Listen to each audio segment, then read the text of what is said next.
మీ business ఏదైనా మీ ఊర్లో promotion చేయాలంటే అది సుమన్ టీవీతోనే సాధ్యం. ఇప్పుడే సంప్రదించండి. ఉప్పలపాడు అనే గ్రామం ఎప్పుడు ఇలాంటి కేసులు కానీ, ఎప్పుడు ఇలాంటి దారుణాలు కానీ, ఇలాంటి అన్యాయంగా కేసులు పెట్టుకోవటం కానీ ఎప్పుడు ఉప్పలపాడు గ్రామంలో లేదు అని గ్రామస్తులందరూ చెప్తున్నారు. గ్రామస్తులందరూ పోలీస్ స్టేషన్ కాడికి వచ్చారు. గ్రామ సర్పంచ్తో సహా ఇది అన్యాయం అని చెప్తా ఉన్నారు. ఇలాంటి అన్యాయమైన కేసు పెట్టకూడదు అని చెప్తా ఉన్నారు. అని ఎవరి మాటలో మాకు అధికారం ఉంది, మేము అది చెయ్యాల్సిందే. వీరు మొదలు పెడతారు. ఒక ఆయన కాదు, 2 ఎమ్మెల్యేలు. వీళ్ళిద్దరు ఇక ఇదే పని ఇక మేము మీరు అది చేశారు, మీరు ఇది చేశారు, మిమ్మల్ని అంత చూస్తాం, మీ తాట తీస్తాం. మేమేమో మాట్లాడితేనేమో చెప్పాడు, మన చెప్తుండు ఏల్పూర్లో నేనేదో గొడవ చేపించడానికి నేను చూస్తున్నానని చెప్తాడు. నిన్ను బొక్కలో తోపిస్తానని చెప్తాడు. మీరు మాట్లాడిన భాష ఏమో రామాయణం, మేము మాట్లాడితేనేమో బూతులు. మేము మాట్లాడితే బూతులా? మీరు తోపీటాలు అంటేనేమో అది రామాయణమా? ఇలా మీరు ఇంకొక ఆయన అంటాడు, ఆయన పొలాలన్నీ మేము ఆక్యుపేషన్ చేసుకుంటాం. నువ్వు చేసుకో, ఎవరు కాదన్నారు? మీరు చేసుకోండి అండి, మీకు ఏ పొలం కావాలో చేసుకోండి. ఇలాంటి దుర్మార్గపు మాటలు చెప్పారు కదా మీరే, అదంతా కలుపుకున్నానని పెట్టండి. సర్వే పెట్టుకొని ఇప్పుడు మీరే అధికారంలో ఉన్నారు. ఉంటే మొత్తం పేదలకు పంచిద్దాం. నా దగ్గర పొలాలు ఉంటే నేను ఇస్తాను, మీ దగ్గర ఉంటే మీరు ఇవ్వండి. మీ దాని మీద కూడా వేపియండి. నేను అధికారంలో ఉన్నప్పుడే, నా పొలాలు మొత్తం అధికారంలో ఉన్నప్పుడే నా మీద ఎంక్వైరీ వేయమని చెప్పి వేయించాను.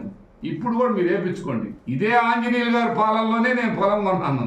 ఈ మల్లికార్జునరావు చెబుతాడు మొత్తం పొలాలన్నీ తీస్తానని. ఎవరిని బెదిరిస్తావా నువ్వు? తీయవయ్యా. తీస్తే లాక్కుంటావా? లాక్కో. చట్టం మీ ఒక్కరికి సొంతమేం కాదు. అన్ని విధాల మేము కూడా మీరేదో బెదిరిస్తే బెదరటానికి ఎంత ఎవరు బెదరో అది గుర్తుంచుకోవాల్సిన అవసరం ఉందని ఒకసారి తెలియపరుస్తున్నాం. చేపల రాజకీయాలు ఆపండి. మీ చేపల రాజకీయాలతో ప్రజల్ని ఇబ్బంది పెట్టొద్దు. మీరు మాట్లాడితే మీరు గెలిచారు, మేము కాదనలేదు. మీరు ఎలా గెలిచారన్నది మేము అడగలేదు. మీరు ఎట్లా గెలిచినా మీరు గెలిచారు, ప్రజలు మీకు అవకాశం ఇచ్చారు. మీరు అవకాశం ఇచ్చిన దాన్ని పూర్తి స్థాయిలో సద్వినియోగం చేయండి. బ్రహ్మాండంగా మన వినుకొండ పట్టణాన్ని అభివృద్ధి చేసి ముందుకు నడిపించండి. బ్రహ్మాండంగా చెయ్యి. ఎవరో అందరూ సంతోషిస్తాం. అంతేగాని ఈ విధంగా జైలు పాలు చేస్తాం, ఈ విధంగా అక్రమంగా మిమ్మల్ని అవకాశం ఉంది, మాకు పోలీసులు ఉన్నారని కొట్టిస్తాం, ఇది కాస్త ఆపితే బాగుంటుందని నేను ఈ సందర్భంగా ఇక్కడ ఉన్న శాసనసభ్యులు ఆంజనేయులు గారికి తెలియపరుస్తూ, రాజకీయాలు మీలాంటి వాళ్ళు మీరు ఎలా అబద్ధాలు చెప్పి వచ్చారు, బ్రహ్మాండంగా మేము ఇస్తామని. ఇచ్చేది లేకపోయినా పర్వాలేదు, ఈగపోయినా పర్వాలేదు, ఆ మోడీ ఈగిపోయినా పర్వాలేదు, ఆసరా ఈగిపోయినా పర్వాలేదు, మీరు ఉచిత బస్సు ఈగిపోయినా పర్వాలేదు, మీరు ఇంటింటికి 15,000 ఈగిపోయినా పర్వాలేదు. కొట్టడం ఏంటబ్బా? అక్రమ కేసులు పెట్టడం ఏందయ్యా? ఇది ఆపండి అని అడుగుతున్నాం మేము. మీరు ఈ సంక్షేమాలన్నీ ఇమని కూడా మేము అడగట్లా. అది మీ ఇష్టం. మీరు ప్రజలను మోసం చేశారు అనేది మీకు తెలియాలి. ఇదేందండి? దాపండి అని మరొకసారి తెలియపరుస్తున్నాయి. బ్రహ్మనాయుడు గారు వినుకొండ మొత్తం అన్యాయాలు జరుగుతున్నాయి, కేసులు పెడుతున్నారు, నేను ఎక్కడ కూడా 1 ఎకరం కూడా స్థలం ఆక్రమించలేదు అని చెప్పారు. అయ్యా బ్రహ్మనాయుడు గారు, మీరు సర్వే నెంబర్ 212లో 3 ఎకరాలు ముస్లిం స్థలాన్ని మీరు ఆక్రమించలేదా? వాళ్ళు వచ్చి న్యాయం కోసం మీ కాడికి వచ్చి మాట్లాడినప్పుడు ఆ రోజున్న సీఏ గారు అశోక్ బాబు ఆ అబ్బాయిని తీసుకెళ్లి అశోక్ బాబు రూమ్లో ఉంచి సీసీ కెమెరాలు ఆఫ్ చేసి మీరు అశోక్ సీఏ గారికి వీడియో కాల్ చేసి ఆ నాగురా అనే అబ్బాయి మొహం మీద పెట్టి, నా కొడక, నా స్థలం దగ్గరకు వచ్చే మొగడు ఏమంటారా, ఇప్పుడు నేను ఎన్కౌంటర్ చేపిస్తారా అన్నవాడు నువ్వా? ఎవరు? వినుకొండలో పోలీసు రాజ్యాంగం తెచ్చింది నువ్వు. పోలీసులను అడ్డం పెట్టుకొని అనేక అక్రమాలు చేసింది నువ్వు. ఈ రోజున నువ్వు ఏదో నీతివంతులాగా మాట్లాడుతున్నారు. అదే కాదు, మీరు 2019లో మక్కెన గారు మీ పార్టీలో చేరి మీ గెలుపు కోసం ఎంతో కష్టపడ్డారు. తర్వాత మీరు గెలిచిన తర్వాత ఆ కృతజ్ఞత లేకుండా ఫ్లెక్సీలో మక్కెన గారి ఫోటో వేయకూడదు, మక్కెన గారు నా పక్కన రాకూడదు, ఇంకో రకంగా రాకూడదని ఫ్లెక్సీ యూనిట్లో వాళ్ళందరినీ పిలిపించి నువ్వు మక్కెన గారు ఫోటో వేయకూడదు అన్నోడివి నువ్వు ఎవరికి కూడా పైకి రావడం నువ్వు ఇష్టపడు. 2024లో జీవి ఆంజనేయులు గారికి మక్కెన గారు సపోర్ట్ చేశారు. ఆయన గెలుపు కోసం మక్కెన గారు కానీ, జనసేన కానీ, బీజేపీ కానీ అందరం సమానంగా పాల్గొమంచుకున్నాము.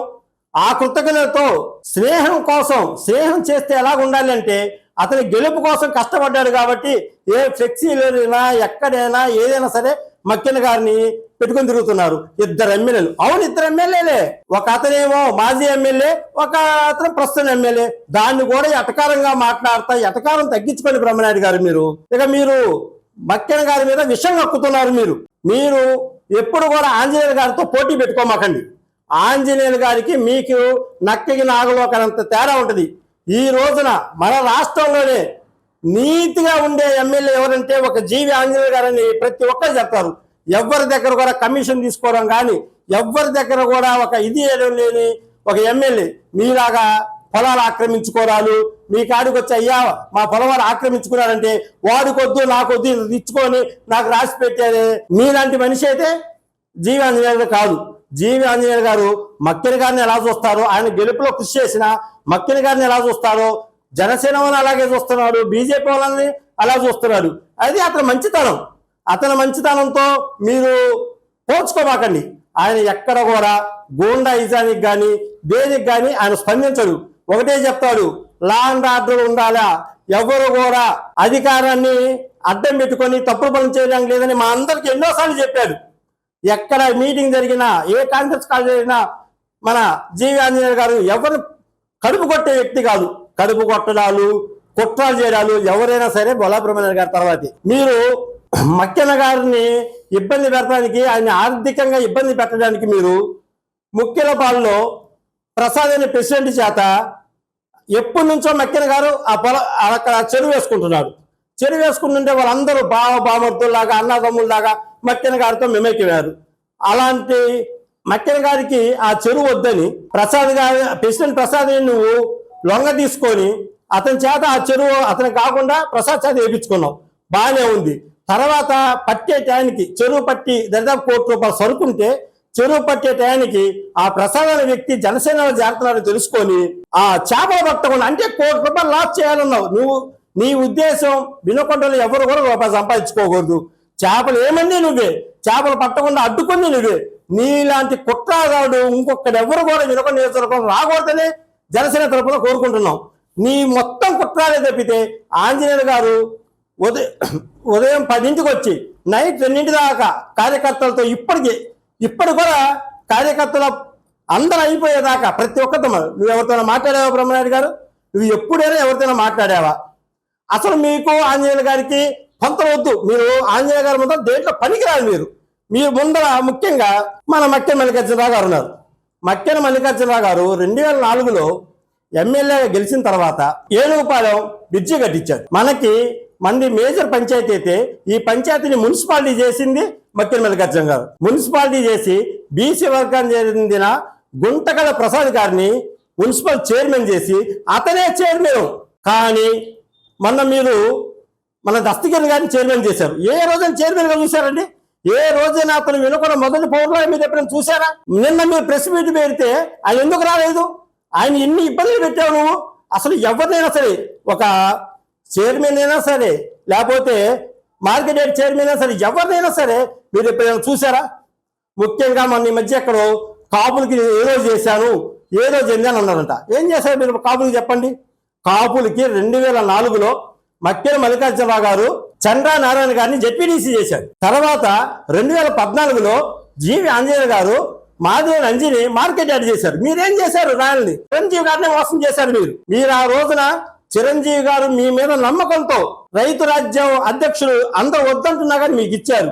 మీకు వెన్నపోస మీ దగ్గర అమ్ముడు పోవట్లేదని ఆదికేశవ నాయుడు గారు అప్పుడు తిరుపతి దేవస్థానంలో చైర్మన్గా ఉంటే అతనికి చేపించి మీ కాడ ఎంతో లాభం చేకూర్చారు. కానీ తర్వాత మీరు తిన్నింటి వాసాలను లెక్క పెట్టినట్టు మెగా ఫ్యామిలీని చాలా విధంగా తిట్టారు మీరు. పోలీసు వ్యవస్థని వినుకొండలో నాశనం చేసింది ఎవరంటే బొల్లా బ్రహ్మనాయుడు గారు. ఇక్కడ మతాలని ఇది చేసింది ఎవరంటే బొల్లా బ్రహ్మనాయుడు గారు. లేనిపోయిన గొడవలు తీసుకొచ్చి మా చిన్నప్పుడు అప్పుడెప్పుడు దంతా కృష్ణ లాయర్ నుండి గొడవలు జరిగాయి. ఆ తర్వాత మళ్ళీ మీరు వచ్చిన తర్వాత వర్గాలు ఏర్పడ్డాయి. ఇప్పటికైనా వినుకొండ ప్రశాంతంగా ఉంది. మక్కెన గారు, జీవి ఆంజనేయులు గారు, జనసేన, బీజేపీ కలిపి వినుకొండని అభివృద్ధి చెందించాలని చూస్తున్నారు. మీరు పుల్లలు పెట్టి కొత్త వాటిని తీసుకురామాకండి దయచేసి. మీ భారతదేశం స్వతంత్రం వచ్చిన తర్వాత 1952లో మన అసెంబ్లీ ఏర్పడిన తర్వాత ఇప్పుడు దాకా మీరు చేసిన 5 సంవత్సరాలు మన 100 సంవత్సరాలు వెనక్కి తీసుకెళ్ళింది బ్రహ్మనాయుడు గారు. మీలాంటి పరిపాలన ప్రజలు ఎవరు కోరుకోవట్లేదు. మీకు ప్రశాంతంగా విశ్రాంతి ఇచ్చారు.